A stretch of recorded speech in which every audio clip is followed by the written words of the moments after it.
We welcome His Royal Highness Ambassador Khalid bin Salman of Saudi Arabia, the younger brother of the Crown Prince. Ambassador, thanks so much for joining us. Thank you, Wolf. Great to be here. You know, there's some opposition in the Senate and the House to the U.S. support for the Saudis and others in this war in Yemen. I want you to listen to Senator Rand Paul, that he wants the U.S. to stop selling arms, basically, to Saudi Arabia. Well, here's what's happening in Yemen. We have a terrorist militia that is backed by the biggest sponsor of terrorism, backed by Iran.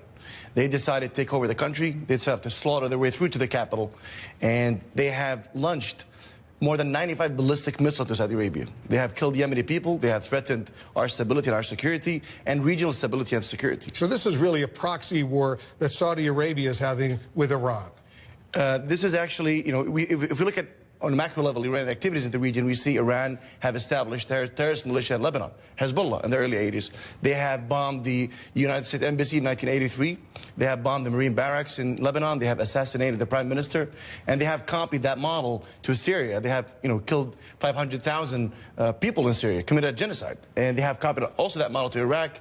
And they have killed 500 American soldiers, injured 1,000. But in Yemen, they're trying to copy also to basically create another Hezbollah in Yemen that will not just threaten our security and Yemeni security, but also regional security. Because I assume this will be right at the top of the agenda when the Crown Prince meets with President Trump tomorrow. President Trump is considering, for example, ending the U.S. support for the Iran nuclear agreement. What's Saudi Arabia's position on that?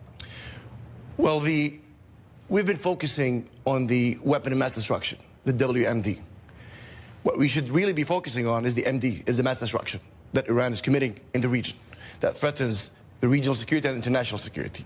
Iran, as I said, have been committing genocides in Syria, have been killing innocent people, have been basically continuing to do this destructive actions with expansionist ideology.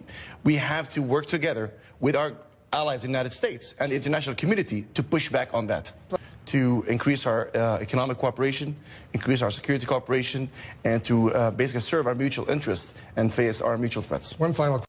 Will women have full rights in Saudi Arabia? I know you're making a little progress. They're going to be able to start driving cars, but there's still a long way to go. Well, let me tell you what's happening in Saudi Arabia. We have currently this long-term strategy in what is called Vision 2030. We have a fascinating change and transformation. We live in a transformation period in Saudi Arabia. We want to reform our economy. We want to modernize our society. We want to empower our youth, including women.